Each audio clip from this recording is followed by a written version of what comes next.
పేరు పేరు చెప్తున్నా వందనాలండి. మేము సజీవ రకంగా ఉన్నామంటే దేవుడి కృపేనండి. నా సాక్ష్యం చాలా ఎక్కువగా ఉంది, కానీ అంతా చెప్పను, కానీ కొంచెంలో అర్థమయ్యేలా చెప్తానండి. నాకు పెళ్ళయ్యి 5 సంవత్సరాలు అవుతుందండి. 5 సంవత్సరాల నుంచి ప్రెగ్నెన్సీలు ప్రతి సంవత్సరానికి 2 ప్రెగ్నెన్సీలు వస్తున్నాయి. ఎందుకు వస్తున్నాయి పోతున్నాయి, చిన్న వయసు కదా పోతున్నాయేమో అనుకున్నాం, కానీ అలాగా 4 సంవత్సరాల వరకు అలాగే పోతూ ఉంటాయి. 4వ సంవత్సరాలు మళ్ళీ నేను కన్సీవ్ అయ్యానండి. కన్సీవ్ అయినప్పుడు అసలు ఎందుకు ఇలా జరుగుతుందని మేము విజయవాడ తీసుకెళ్తే, విజయవాడలో నాకు బ్లడ్ క్లాతింగ్ అనేది కోర్టులో ఒకరికే ఉంటుందంటే ఆ వ్యాధి, కోర్టులలో ఇద్దరికో ఒకరికి ఉంటుంది ఆ వ్యాధి నాకు ఉందండి. బేబీ బ్లడ్ లోన బేబీకి వెళ్ళకుండా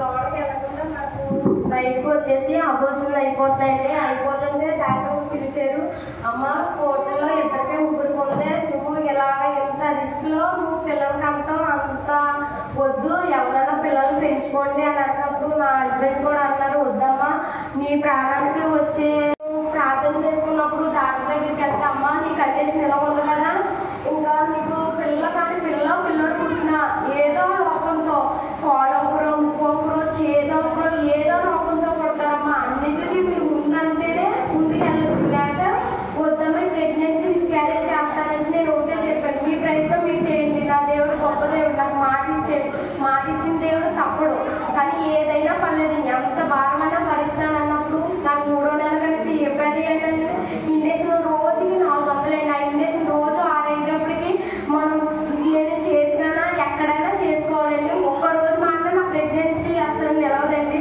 అలా 5 నెలలు వచ్చింది, కానీ ఏ టైంలో ఎలా జరుగుతుందో ప్రతి నెల రిస్క్ అంటే నేను ఎక్కడ పొడిపించుకున్నా అక్కడ బ్లడ్ వచ్చేసి అసలు నా బాడీ సహకరించింది కాదు. పొడుకుంటే కాళ్ళు చేతులు కూడా పైకే ఉంది, కిందకి రావాలంటే మా అమ్మ వచ్చి నా కాళ్ళు కింద తింటే కష్టపడ్డానండి. అసలు మామూలుగా లోకంలో ఉంటే నేను ఈ పాటికి ఆ ప్రెగ్నెన్సీ ఆ పిల్లల చుట్టూ ఈ పాటికి ఎప్పుడో మట్టిలో కలిసిపోవాలండి. ఇంత బాధపడుతూ పిల్లలు కనాలా అన్న స్థితి, కానీ నాకు ఒకే దేవుడు, నేను నమ్మిన దేవుడు ఎప్పటికీ అవమానపరచడు, ఎప్పటికీ సిగ్గుపరచడు, కానీ నాకంటూ కుమార్తెను ఎత్తారు. ఆ కుమార్తెని సాక్ష్యంగా చెప్తాను, నాకన్నా దేవుడికే మహిమ.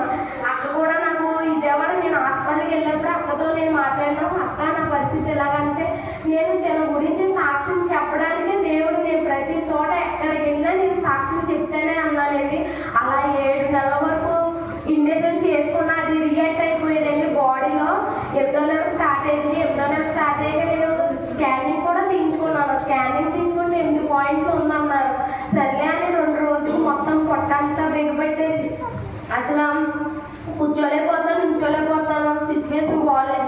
నేను తొలుగులో సూర్యప్రభని ఆవిడ దగ్గర చీపెట్టుకుంటున్నానండి. నెలకే 30,000 ఇండక్షన్లో మందులు వాడేదండి. మా ఇంటి నిండా ఫ్రూట్స్ ఇవన్నీ తెచ్చి ఏముంది కదండి, మంచం నిండా నా సామాన్లు అంటే ట్యాబ్లెట్లు. దేవుడు ఉన్నాడు, మనం చేయవలసిన ప్రయత్నం మనం చేయాలి అని నేను ట్యాబ్లెట్లు అలాగే వేసుకుంటే 8వ నెల వచ్చినప్పటికీ 8 పాయింట్లు ఉన్నది. ఎందుకో కానీ మా ఇంటికాడ పాస్టర్ గారు ఒకసారి స్కానింగ్ తీయించేటప్పటికి 2 పాయింట్లు వచ్చేసిందండి. 8 పాయింట్లు అది ఇంకుపోలేదు, బయటికి రాలేదు, కానీ నాకున్న కండిషన్ ముందే చెప్పారు. 8వ నెల వచ్చినప్పటికీ నీ కండిషన్ బట్టి ఎలా ఉంటుందో కూడా తెలియదండి. ఇప్పుడు వరకు నేను 3వ నెల కానీ 8వ నెల వరకు చేసుకున్నది ఒకటైతే, నేను 8వ నెలలో 7 రోజులు పడిన బాధ అయితే ఏ స్త్రీ ఎవరు పట్టండి.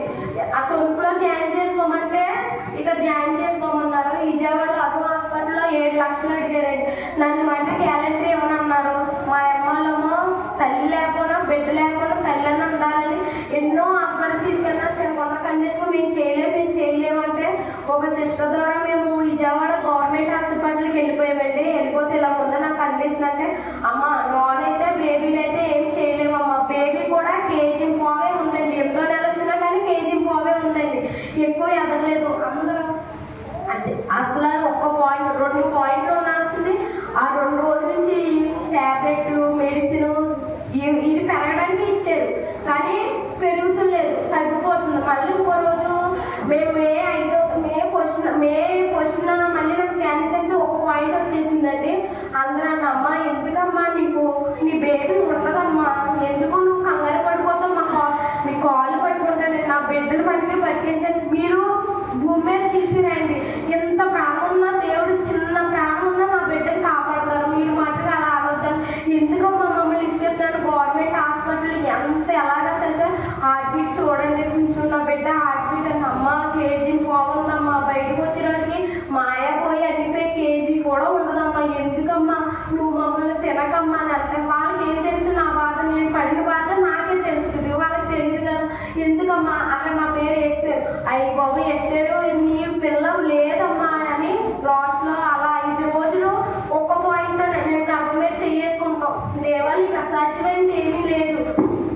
సమస్తము సాధ్యమే, అడిగిడి ఇవ్వబడి తీరి తచ్చినావు కదా. నా బిడ్డ క్షేమంగా భూమి మీదకి వస్తుంది. తన క్షేమంగా కేజీన్నర లేదు అన్నారు, కేజీ పవన్ వచ్చి నా బిడ్డ ఏడుతూనే వస్తుంది. ఇది నువ్వు చేస్తున్నావని ఇంకా అందరితో మాట్లాడుతూ నా గర్భమే చేసుకుని నా గర్భంలో దేవుడు నా బిడ్డను ఉంచాడు. నేను అవమానపరచు ఎంత దూరం తీసుకొచ్చారు. అందరూ అన్యులు కూడా అన్నారు, ఎందుకమ్మా నీకు ఇంత గర్భఫలం కావాలా, నీ వయసు ఎంత, నువ్వు పిల్లలు కను, ఎందుకు పిల్లలు కనాలేంటి, పిల్లలు పెంచుకోవచ్చు కదా, నీకు ఎందుకని అన్నారు. నా దేవుడు గొప్ప దేవుడు, నాకన్నా ఆయనకే మహిమ రావాలి, నా బిడ్డను సజీవ రెక్కల కింద తీసుకొస్తారన్నారండి. అన్న 5వ తారీఖు మే 5 వచ్చేసిందండి. సాయంత్రం బాగా నొప్పులు వచ్చేస్తున్నాయి. వాళ్ళు ఎవ్వరూ పట్టించుకుంటలేదండి. అందరూ నాకు ఒక 10 మంది వరకు అందరినీ నొప్పులు వచ్చిన వాళ్ళు అందరినీ పట్టించుకుంటారు, కానీ నన్ను ఎవ్వరూ పట్టించుకుంటలేదండి. అసలు అమ్మ ఎప్పుడోకప్పుడు లేదు కదండి, నాకు బేబీ లేదని సైన్ కూడా పెట్టించేసుకున్నారండి మా ఆయనతో అందరితో పెట్టు. కానీ నాకు ఆ విషయం చెప్పలేదు. ఒకవేళ నాకు బేబీ లేదని తెలిస్తే నా హార్ట్ ముందే ఆగిపోతుంది అంటే, నాకున్న కండిషన్ ఓవర్ బ్లీడ్ అయ్యి టెన్షన్కే మొత్తం ఆగిపోతుంది అంటే. వీళ్ళు ఎవరో నాకు చెప్పలేదు. అందరూ ప్రార్థన, మా చర్చిలో వాళ్ళు అందరూ ప్రార్థన చేద్దాము. 3 రోజులు మా పాస్టర్ గారు ప్రార్థన చేస్తే 3వ రోజు శనివారం సాయంత్రం 11 గంటలకే ఒకటి దర్శనం వచ్చింది. పాప వస్తుంది, బతిగా వస్తుంది, తన పేరు నిస్సి అని పెట్టండి అని దర్శనం వచ్చిందంటండి. ఆ 11వ టైంకి నేను ఎప్పుడు పడుతున్నాను, అందరినీ పట్టించుకుంటున్నారు. డాక్టర్లు ఏమంటున్నారంటే, నా కోడి పడిందాక హాస్పిటల్ థియేటర్లో తీసుకెళ్తే నర్సులు అంటున్నారు, మీరు ఎవరైనా ఫ్రీగా నేర్చుకోవాలనుకుంటున్నారా, సులువైన ఆపరేషన్ చేయడం ఎవరికైనా రాదమ్మో రండి, ఈ అమ్మాయి మీద చేస్తారని నా ముందే మాట్లాడుకుంటున్నారండి. అప్పుడు నా ప్రాణం, తండ్రి ఏంటి వీళ్ళు కూడా ఇంత అద్భుతంగా మాట్లాడతారు, లోన బేబీ లేదు, నన్ను చూడండి సార్, నన్ను చూడండి, నాకు ఎప్పుడు వచ్చేది, నా బేబీని బతికించి అమ్మ చచ్చిపోయిన బట్టి నేను కాపాడుతామా, చచ్చిపోయింది కదా అంటే. కానీ నా దేవుడు గొప్ప దేవుడు, అమ్మను పరచడు అని అంటే పక్కోళ్ళని నేర్చుకోలేని వల్ల నా మీద ట్రై చేయమని చెప్పినప్పుడు ఆ మాట విన్నాక నా ప్రాణం దొరికిపోయింది. అందరిలా కూడా నాకు ట్రీట్మెంట్ చేస్తలేదు. ఎంత అర్థమైన ఇంత ఘోరమైన స్థితికి నేను ఎందుకు చేరిపోయి వేసేయాలి. అందరూ నొప్పులు వచ్చినప్పుడు అమ్మ అని ఏడుతారు. నేను అమ్మాయికి ఎవరు నన్ను పట్టించుకోలేదు. ఎవరికైనా అందరికీ డెలివరీ చేసి అందరూ పక్కన చేసి నాకు నొప్పులు అవ్వకుండా ఉంటాను. మొత్తం సాక్స్ అందరూ నర్సులు పక్కన నుంచి వాళ్ళు ముచ్చట్లు వేసుకుంటున్నారండి. పక్కన ఏడుకొచ్చేస్తుంది. ఎవరు పట్టించుకొని ట్యాగ్ చేసినా ఎవరు అర్థమైపోయింది. అప్పుడు నేను ఒకటి మనుషులు నమ్ముకుని కన్నా ఏవోని ఆశీర్వదించలే మేలు. ఏదైతే ఏదైనా నేను ఇంకా నొప్పులతో ఏసేయాలి గట్టిగా అరిచేస్తుంటే బేబీ గట్టిగా అర్థం చేసేయాలి. ఎప్పుడైతే అరిసానో నాకు ప్రెగ్నెంట్ మామూలుగా రావడం కూడా కష్టమైంది. అది మెడిసిన్ ద్వారానే బయటికి రావడానికి పెట్టారు. మెడిసిన్ వద్దంటే ఎవరు పట్టించుకోవద్దు, ఏసేయాలి చాలా గట్టిగా అరుస్తున్నాను. వాళ్ళకు ఎవరో పట్టించు అరపమ్మ అనుకుంటున్నారు. నా బాధ నాది. అప్పుడు గట్టిగా అరుకుంటే అప్పుడు బేబీ వచ్చాను. వాళ్ళు అసలు ఎవరు చూడలేదు. నేను ఆ నొప్పులతో నా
చూపించకుండా ఇవ్వలేదండి. ప్రతి ఒక్క దీనికన్నా చిన్నగా పుట్టిన వాళ్ళు, పెద్దగా పుట్టిన వాళ్ళు అందరికీ చూపులతో వచ్చారు. కానీ నేను నమ్మిన దేవుడు గొప్ప దేవుడు. అందరూ నమ్మారు, అందరూ విశ్వాసం, ఒకళ్ళు విశ్వాసం ఒకలా ఉండదు. నేను అసలు యాకోబు ఎలాగైతే కానీ నువ్వు ఏ చేసినా పర్లేదు, కానీ నా బిడ్డను నాకు స్వాభావం ఇప్పించాలి. కానీ అది కూడా చూపులు కానీ ఏది ఉండకూడదంటే అలాగే శుక్రవార నిబంధన చేసుకుని అలా ప్రార్థన చేసుకుంటూ స్వాభావం వచ్చిందండి. కూర్చున్నాను ఒక పక్కన. మన మానవుగా మనసు ఎన్నో విధాలు అంటారు, నీ బిడ్డలు ఎత్తారా, నీ బిడ్డలు ఎత్తారా అని. కానీ ఒక పక్కన ఎత్తారని ఒక పక్కన ఇవ్వరండి. కానీ చూపులో ఎత్తారా ఇది అన్నప్పుడు కూర్చున్నాను. అందరు బిడ్డలు ఎత్తారు, నా బిడ్డ గురించి ఎవరు మాట్లాడుతుంది.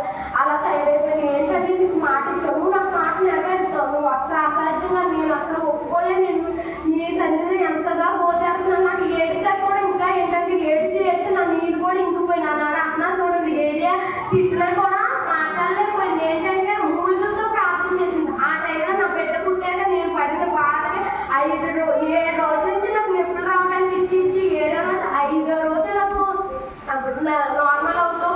ఈ 7తో పిల్ల పుట్టాక నాకు అసలు ఏడు కూడా రాలేదు. ఇలాగ మూలంగా ఇలాగా చూస్తాను, అందరూ ఇంకా చూస్తాను. నా మనసులో ప్రార్థన ఉంది. కానీ అత్యస్తారని నీ బేబీని ఇస్తానన్నప్పుడు నాకు ఎంత ఆనందం అంటే అది చెప్పలేని ఆనందం. ఇన్ని రోజుల నుంచి నా బిడ్డ ఎలా ఉంటుందో నాకు తెలియదు. కానీ నా బిడ్డ ఇచ్చినప్పుడు ఒక్కొక్కరు భయం, అయ్యి బాబాయ్ ఎలా ఇస్తారని. నేను ఎలాగైతే ఆశపడ్డానో ముగ్గులో చూపులు కానీ ఏం వాటికాడ చూపులు కానీ ఏం పెట్టకుండా నార్మల్గా నా బిడ్డ నా చేతికి ఇచ్చారండి. దేవుడు ఎంతగానో గొప్ప కార్యం చేశానండి. అలా చేసిన తర్వాత అది అయిపోయిందని నేను నెల రోజులు విజయవాడ గవర్నమెంట్ హాస్పిటల్లో బేబీని హాస్పిటల్లో పెడితే మేము బయట పడుకుని రోజు సీరియస్ పిల్ల ఎలా ఉంది, మామూలు అయిపోయి ఇప్పుడు తీసేదలేదు. కానీ దేవుడు ఇచ్చాడు. మా ఆయన ఒకటే అన్నాడు, అది ఎక్కడికన్నా తీసుకెళ్ళొచ్చు అంటే దేవుడు ఉంచాలంటే ఏ స్థలంలో ఉన్నా ఉంచుతాడు, తీసేవాళ్ళకి ఎక్కడైనా తీసేస్తాడు. నాకు ఒకే ఒక వాక్యం 91 కీర్తన మా ఆయన అంతమాను చదివించేవాడండి. ఏదైతే అది అయిందండి. 3 నెలలు వచ్చిన మళ్ళీ ఇంటికి వెళ్ళిపోయాక ఫిక్స్ వచ్చేసినాయండి. ఫిక్స్ వస్తే ఆ ఫిక్స్ కూడా ఎందుకు వస్తాయో తెలుస్తలేదు. అందరికీ జనాల్లో వస్తాయి, ఈ పిల్లకి నార్మల్గానే వస్తాయని తీసుకెళ్తే మళ్ళీ 3వ నెలలో నెల రోజులు ఉన్నానండి. నెల రోజులు ఉంటే వాళ్ళు ఏమన్నారంటే 250 ఫిక్స్ లక్షణాలు ఉంటాయి, మీ పిల్లకి ఏ ఫిక్స్ అని ఎవరికీ చెప్పలేమమ్మా అని టెస్టులు చేయాలంటే 2 టెస్టులు చేస్తే ప్రోటీన్ లోపమమ్మ వచ్చినట్టు అనిపిస్తుందమ్మా. పిల్ల మామూలుగా అందరిలాగా అన్నాలు కానీ ఏమీ తెలియదమ్మా. తనకి ఇంట్లోనే ఉంటుంది ట్రీట్మెంట్. మనలాగా పాలు కానీ తిని కానీ ఏమి తెలియదంటే అక్కడ చెట్టు ఉందండి. ఒక చెట్టు కింద కూర్చొని తండ్రి ఇంతవరకు తీసుకొచ్చావు కదా తండ్రి, మళ్ళా నన్ను ఈ బాధ పెట్టు. నా పిల్ల ఇప్పుడు మనం పిల్లలు తల్లిదండ్రుల దగ్గర ఏమైనా తింటే పిల్లలు గవ్వగా తీసుకుని తినేస్తారు. అదే నా పిల్ల తినకూడదంటే ఆ పిల్లల్ని చూసి నేను ఎలా చెప్పుకోండి. సాధ్యమైన పేపర్లు కూడా మార్క్ చేయగల దేవుడు. 2 టెస్టులు ఈ పిల్లకే ప్రోటీన్ లోపం. నాకు వచ్చింది పోటల్లో ఉంటే ఈ పిల్లలు ఉన్నది కూడా పోటల్లో ఉంటే డాక్టర్ భయపెట్టారు. గమ్మ కొంచెం ఇలా ఉంటే పైకి పంపించాలమ్మ టెస్ట్లో. ఒకవేళ కానీ అది కూడా ప్రోటీన్స్ లోపల వచ్చింది అనుకో, ఇంకా మేమైతే ఇంకా ఇక్కడ కాదు హైదరాబాద్ తీసుకెళ్ళిపోతే ఈ పిల్లకి తినే ఫుడ్ కానీ తాగే నీళ్ళు కానీ అన్నీ సపరేట్గా ఉంటుందమ్మా. ఈ పిల్లకున్న కండిషన్ నేరుగా పోటల్లో ఉంటున్నారు. కానీ ప్రభావ నా విషయమే నువ్వు ఎంత గొప్ప కార్యం చేస్తావు, నాకున్నది పిల్లకున్నది కష్టం చేస్తేనే ఏమీ లేదమ్మా. డాక్టర్లు ఎలాగంటారో నేను చెప్పాను. నా బిడ్డకు ఆ సిచ్యువేషన్లో తల్లిగా నేను చూడలేనని అంతగానో ఏడ్చానండి. అప్పుడు 10,000 తీసుకుని ప్రైవేట్ హాస్పిటల్కే పంపించారండి. ఢిల్లీ పంపించారు. టెస్ట్లో వచ్చినాయి 20 పేజీలు వచ్చినాయండి. 20 పేజీలో కూడా నా పిల్లకి ఏమీ లేదని నార్మల్ రిపోర్ట్ వచ్చింది. వాళ్ళందరూ కూడా ఆశ్చర్యపోయి ఏంటి ఎంత మిరాకిల్ చేశాడు మీ దేవుడు గొప్ప. నేను విజయవాడ హాస్పిటల్లో ఉన్నాను. అందరికీ నాకు ఇస్తారంటే నా పేరు అయిపోబో ఆ పిల్ల కంటేసిన అసలు ఆ దేవుడు గొప్ప దేవుడు వాళ్ళే నాకు సాక్ష్యం చెప్పారండి. అంత అలాగే నిలబెట్టుకున్నాక నేను విజయవాడ స్కానింగ్కి ఇంటికి వెళ్తుంటే అక్క దివ్యక్క నాకు పరిచయం అయిందండి. ఇలా మాట్లాడుతూ అక్క అంటే ఇలాగ అక్క ఇలా జరిగిందంటే మేము చర్చిరా ఇలాగని చాలా చెప్పి చాలా నాకు ప్రతిరోజు తెలిసిన కానీ దైవజనం కాబట్టి పిల్లల బాధ ఏంటంటే నాకు ప్రతిరోజు ఫోన్ చేసి ఏంట్రా ఎలా ఉంది. నేను హాస్పిటల్కి వెళ్ళాను. ఆ రోజు అక్కతో నాకు పరిచయం అయినప్పుడు అక్క నేను ఒక గంట జర్నీ చేసాం అంతే. గంట కూడా చేసినప్పుడు కూడా అక్క గంటలో కూడా విజయవాడ వస్తున్నానుగా 2 ఊళ్ళు ఉండగా నాతో అక్క బాగా మాట్లాడుతూ నేర్చుకున్నా. నా నెంబర్ తీసుకుంది. విజయవాడ పిల్లకి స్కానింగ్ ఎందుకంటే ఫిక్స్ వచ్చినాయి కదా. 6వ నెల అక్క నాకు పరిచయం అవుతాం. 6వ నెలలో స్కానింగ్ తీసుకెళ్తాగా నేను తీసుకెళ్తే అక్క నాకు కొంచెం అక్క ఇలా ఉన్నట్టు ఏమవుతురా మేము ప్రార్థనలో పెడతాం రా అని చెప్తే అక్క నేనేమనుకున్నాను అక్కడ చేసి ఇంకా మాట్లాడతామో నేనే ఫోన్ చేయాలేమో అనుకున్నాను. విజయవాడలో నేను హిమ్స్ హాస్పిటల్కి వెళ్ళాను. హిమ్స్ హాస్పిటల్లో బ్రెయిన్ స్కానింగ్ తీయడానికి అన్నీ చేసేటప్పటికి మేము పొద్దున్న వెళ్ళిన వాళ్ళు సాయంత్రం 9 అయిపోయింది. అక్క మళ్ళీ ఫోన్ చేశాను, అమ్మ ఎక్కడున్నారా అంటే మేము విజయవాడలో ఉన్నాం, అమ్మ ఇక్కడికి వచ్చేయండి రా, మా ఇంటికి వచ్చేయండి రా అని అక్క ఎంతగానో మాట్లాడింది. ఏమి కాదంటే ఆ రోజు అక్క మేమందరం ప్రార్థన చేశాక అసలు కళ్ళలో ఎంత ప్రాబ్లం కానీ అసలు ఏమీ లేదన్నారండి. ఆ ఫిక్స్ కూడా సంవత్సరం అయ్యేటప్పుడు కాకపోతే అన్నారండి. సంవత్సరం వరకే నేను ట్యాబ్లెట్ వేసానండి. ఇప్పుడు ఫిక్స్కి ఏమి వాడతలేదండి. దేవుడు ఎంత సజీవరంగా ఉంది. మొన్న మే 5న నేను ఘనంగా న్యూజిలాండ్లో నేను పుట్టినరోజు చేసుకోవడానికి దేవుడు నాకు ఎంతగానో అవకాశం ఇచ్చాడండి. ఎంత చెప్పింది ఏంటంటే నా గొప్ప కాదు, నాది కాదు, నా కండిషన్ ఉన్న దేవుడు ఇచ్చిన జ్ఞానం బట్టి అందరూ నన్ను తిట్టేది ఎందుకమ్మా నీకు పిల్లలేదు. కానీ మనం నమ్మినది ఏదైనా విశ్వాసంతో ప్రార్థన చేస్తే ఆ కొండను కూడా పలగొట్టచ్చు అన్నది. ఇది నా విషయంలో ఎందుకంటే ఎంతమందిలో చెప్తే ఎవరో కొంతమంది నిరీక్షణతో ఇది జరుగుతుందా ఇది చేస్తుందని చాలా మంది చాలా అవసరం. నా విషయంలో అయితే దాంట్లో క్వశ్చన్ మార్క్తో ఒక పేపర్ మీద రాసి ఇచ్చేసారండి. నా కండిషన్గా నా బేబీ ఈ లోపంతో ఉంటుంది ఈ లోపంతో ఇప్పుడు మీరు ఏ దాటగానే చేయండి అసలు మా పిల్లలు ఇంత లోపం లేదన్నారు. దాంట్లో ఏమన్నారు లోపంతో పుడుతుంది అన్న. కానీ మన దేవుడు ఏమన్నారు లోపం లేదు. కానీ ఇప్పుడు శ్రమలు వచ్చినాయి. ఆ శ్రమలో నేను తట్టుకున్నాను. మధ్యలోనే ఆగిపోతే ఇవన్నీ జరిగి కాదు. నా చేతులు కాళ్ళు ఎక్కడ చూసినా నాకు గొప్పగా ఉంటాయి. కానీ ఈ రోజు ఆ బిడ్డ చూసినప్పటికీ ఇవన్నీ బాధ మనిషి మరుపురాలిగా ఎలా మర్చిపోయినా నేను ఇప్పుడు వరకు జరిగిన కథ గురించి ఆలోచిస్తే అయ్యి బాబోయ్ అనుకుంటా. కానీ ఇప్పుడు నాకున్న నా బేబీ నా చేతిలో ఉంటూ అసలు ఏ లోపంతో పుట్టకుండా చాలా యాక్టివ్గా ఉంటుందండి. ఇంకోటి ఏంటంటే దేవుడు ఎంత గొప్పగా దేవుడు నా బిడ్డను దీవించాడంటే నాతో పాటే డెలివరీలు అయినాయి. నాతో పాటు నాకైనా వేడి ఎక్కువ ఉన్న వాళ్ళు ఉన్నారు, తక్కువ ఉన్న వాళ్ళు ఉన్నారు. కానీ ఎవరో యాక్టివ్గా మా పిల్లలు ఉన్న యాక్టివ్గా ఎవరో లేదండి. అది నేను నా గొప్ప కాదు, నా బిడ్డ గొప్ప కాదు, నా దేవుడు నాకు ఇచ్చిన బిడ్డ గొప్పదానం. అది నడవడానికి కానీ ఇప్పుడు పాకేస్తుంది, ఏదైనా పట్టుకుని నడుస్తుంది, పళ్ళు వచ్చినాయి అన్న ఇంకా మాతో పుట్టిన పిల్లలు ఇంకా నడవడానికి కూడా పాకడానికి కూడా ట్రై చేస్తారండి. మీ పిల్ల చాలా యాక్టివ్గా ఉందని వాళ్ళు కూడా చెప్పారు. నా పిల్లగా నాకు చేసిన దేవుడు పిల్ల గొప్పదనమని నేను ఎంతగానో సంతోషించానండి. దేవుడు ఎంతగా చేసి ఈ అక్క నాకు పరిచయం అవ్వడం సంఘస్థులందరూ నాకు చూపించిన ప్రేమ అక్క నేను బట్టి నేను దేవుని స్తుతించు నా గొప్ప సాక్ష్యాన్ని దేవుడు దీవించు. ఆమేన్.